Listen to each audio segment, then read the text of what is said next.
Hello, Pedro. Hi, Agatha. You won't believe, but this is our last episode. So I hope that it will be very interesting for the people to close the series of this video about VDA 6.3. We picked up a topic, how to do a reporting for the last episode. And I'm giving you the voice right now that you will tell us. Okay, thank you, Agatha. So, regarding the reporting, at this moment in time, and I believe this will still happen with the VDA, or try to happen with this new VDA 6.3 version, but I believe that now the Excel formats will be definitely excluded. So when the previous, the 2016 version was released, there was still an Excel format, but that was already a limited Excel format. So with the version 2016 of the standard, VDA still released an Excel sheet, but that soon got discontinued when the VDA released the VDA Analysis Tool that we have in the screen. So now that even furthermore the questions have changed, I wonder what companies will do, but I hope that the Excel sheets, or let's call it pirate Excel sheets, will soon be gone. One thing will probably happen, Volkswagen still keeps an Excel sheet. Let's see if they update it also for the new version of the VDA 6.3 with the new formal Q capability. Nevertheless, the investment in the platform is not that high. I know that there will be a slight increase now for this version, but we are talking about 100 something euros for a license. So it's an individual license, but it will be valid. I believe it will be valid during the entire lifetime of the standard. But let's go into the details. So as we can see here, the VDA Analysis Tool allows us to do 6.3 audits, but also some other type of audits. 6.7, that is for single production, not series production, or for field failure analysis audits. But let's open the VDA 6.3. And here we can see several options. For the normal audit, for the serial production, here, this is still with the 2016 version, there was still the service audit, and you can do also the potential analysis audit. So let's say that we are preparing for a VDA 6.3 audit.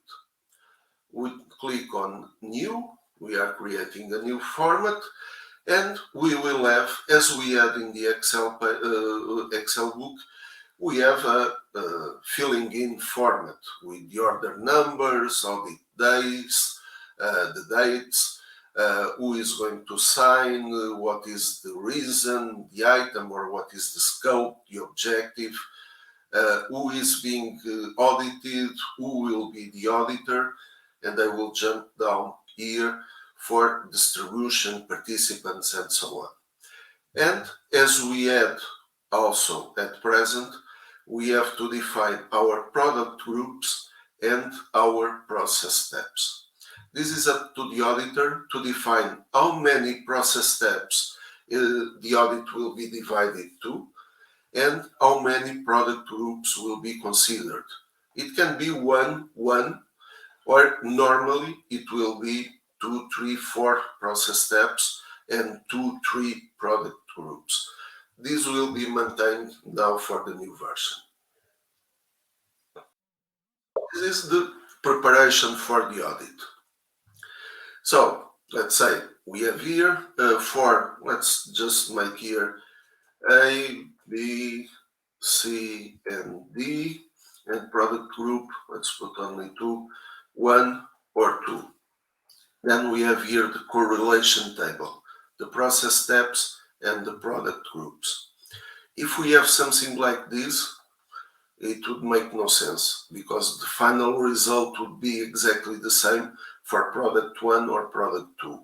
What makes sense is when we have things like this, for instance, something like that, where those product groups they had one common step, but then they have individual steps or something like this, for instance, because in this case, of course, the results will be different. We will be auditing the process steps, okay, but the results will be focusing on the product groups itself. So now that we have this prepared, we need to prepare the audit and we need to do the audit. That's the funny part, right? Going to the shop floor, going to the people, using the turtle model as a risk evaluation. So we are going to follow the process itself. We are going to follow the processes interfaces in between process steps, but also in between manufacturing process steps and support processes such as HR, maintenance, laboratory. We get our notes, we get our findings, and then that's time after the audit that we come here to this part to do the classification. This is the, let's say, tricky part, namely for new auditors, because now we have findings that can be something like work instruction not updated on workstation A1, also with a caliper without the calibration label, and when we go to see the multi-skill matrix, we cannot see the person written there. That can seem one finding, but in reality there are three different findings. Mm-hmm. One is related with work instruction for 6.2, the other is for the caliper and the calibration for 6.4, and the other is for the skill competence for the 6.3. So here it's the time that the auditor will open the process elements that have been audited, and that's when the auditor needs to classify or to bin the findings to the correct requirement. Let's just do an example. Any audited dream to have everything as a 10. This is not realistic. Sometimes we see VDA 6.3 audits with 99, 100%. Well, I'm not saying that's impossible, but I would say that that would be very, very difficult to get out from a real audit. I'm just going to make here some classifications different from 10, just randomly to show you some detail. Okay, 6, let's put also here for P5, let's say that P5 is very bad. When we have a 10, automatically it shows no weaknesses. So we don't need to write a finding here when it is a 10. My advice is that you take your notes and you keep your notes so that you can also justify the 10.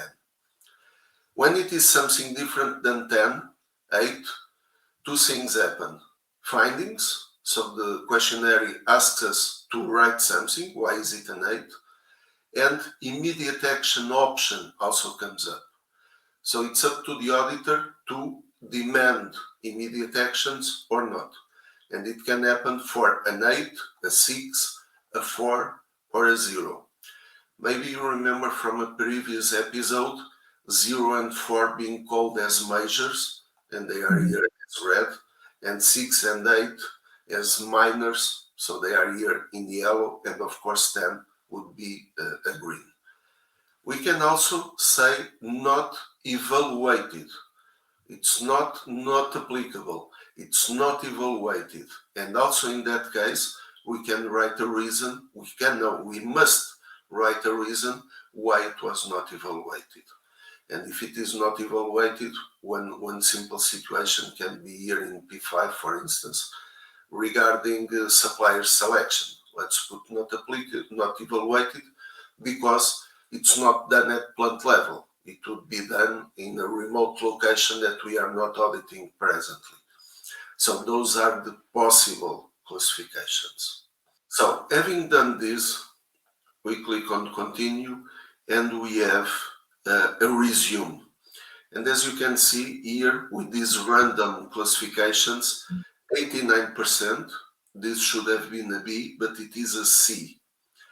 And we have here this table on the side that will give us an indication, a resume of why it was a C. And we can see here, it was a C because there were some of the individual classifications of P6 or some of the individual classifications of the process elements lower than 70%. So it could have been a B, it could have been an A, there was one of the items, one of the downgrading items going to C, so the classification is the lowest classification. Let's see some examples. For instance, we have here P5. P5 classification 60%. So one of the criteria to be C is one of the process elements lower than 70. So 60% drives us directly to C. Then we could have some others. Let's go to that last one that you asked to make a 0. Here it is, 0. In this case, it's not a star question, it would be a B. If it was in this other question, it would also be a C. So the platform is doing this for us, is doing the classification, is doing the resume, and there will be 3 types of outputs. There will be this nice page with all the information, all the classifications, where we can see also what we were seeing before. Let me go back here. P5, it is here in the upper part. And if you go to the right, you can see here the 60%. All the other classifications seem nice in P6. P7 is also below 70, so it would be also a C. And for the turtle, 95, 100, no, I cannot move. No, it is all with 100, but with the results considered here for P6, also with very good classifications. Some 6 around here, this one is 95, but here the main case for the classification would have been the process element lower than 70%. Okay. Also, apart from this report, we can have then an action plan as an Excel sheet. Let's see if it downloads. Action plan as Excel. So this is editable. This part we will have to remove our invoicing. There is also a deliverable.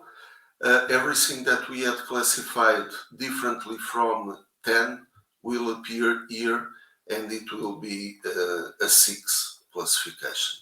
And of course, this is editable with root cause, corrective actions, deadlines, responsible person, and so on. There will be also another report. If we go here and print report, if I can, let me. Okay. You will have several options. You can have more detail, less detail. You can print the summaries, the findings. You can decide what you have in this type of report. Let's do like this as an example, and then here it's blank, but it's a different type of report where you would have the administrative information, where you would have the resume of the classifications, and then the details, including the findings. What you write in that first page with the findings is then copy-paste to this type of report. So in the end, you would have these 2 PDFs, as you can see here, this overall page and this more detailed PDF, and you would have also the action plan for your auditee to use it, or if you as a customer accept, they can use their own action plan format. We can also go here and do export report, and that's definitely something that I recommend. And as you can see, there will be a JSON. It's a backup file. You just save it to your drive, okay? Because if later on you lose some information, or if you don't have all the information here in the platform can work online or offline. If you don't have the information, then what you can do is simply to import back a report and you can recover all the information. Thank you, Pedro, for presentation of the report tool. In the meanwhile, I had one question in my head, because we know that before, when the VDA 6.3 was released in 2016, it was possible to exclude some questions, but you have to answer 2/3 of the questions from the catalog. How it is with the new version of VDA 6.3? It's still the same. That rule is still there. Because, well, this is not written, but I believe this is the reason to keep the comparison effect. So if you don't respect that rule, of course, that one auditee can have a benefit rather than the other, that all the questions are classified. So VDA defined this 2/3 rule to make sure that the comparison in between audits is possible. And that will still happen in this version, yes. Okay, great. And also a question, because some people might have this question on their heads. If you are using this VDA-QMC tool for reporting, is the scoring only available for your organization, or also this is somehow linked with the customers, that customer can see your result and performance? No, that I don't know how this works in background. But that was one of the worries when the platform was released. And at the time, VDA assured that this is confidential. This is the program is installed here in my laptop, and that's confidential. There is no database that VDA can access or can do whatever. No, the confidentiality is fully assured in this tool. And even furthermore, you can imagine, we do sometimes trainings, we use the platform to make examples, and sometimes I'm doing examples like this, putting zeros and things like that. If VDA would be monitoring this, they would have a lot of effort to tell the difference between what is an exercise or a real audit. You would be phased out from the supplier list of the OEM. And rest assured, this is in between the auditor and the auditee and nothing else. Okay. At the end, I would like to show you something. I don't know if you have the same to maybe show you also. Do you remember once the old auditors were receiving that kind of cards to prove the skills and the competency? So you have also yours. Right now, this is almost like a souvenir from old times, because it is not issued and not given to the auditors anymore. Mine is still valid till end of 24, so I can work with this. So we have at least nice souvenir from performing these audits, because now VDA-QMC is not issuing that cards. This is only the information stored in the databases. Yes. Yeah, and even any certificate is not taken from the database, and that, yes, they control. They control the certificates and so on. But, well, it's sign of the times. It's digitalization. Instead of paper or plastic, now it's yes, environmental friendly at least. Okay, Pedro, thank you very much for this nice meeting, for talking about this also very interesting topic about auditing in the method of VDA 6.3. I hope it was very helpful for the people who watched us. I also wish you not to rise a lot of non-conformities for the organizations, but I know it does not depend from you. Let's be honest. Only the necessary ones. Exactly. I hope we will meet for another project in the future. Yeah, I'm sure we will, Agatha. There will be plenty of topics that we can explore. Thank you very much, and Thank you very everything much. best to you. Also for you. Take care. Thank you very much.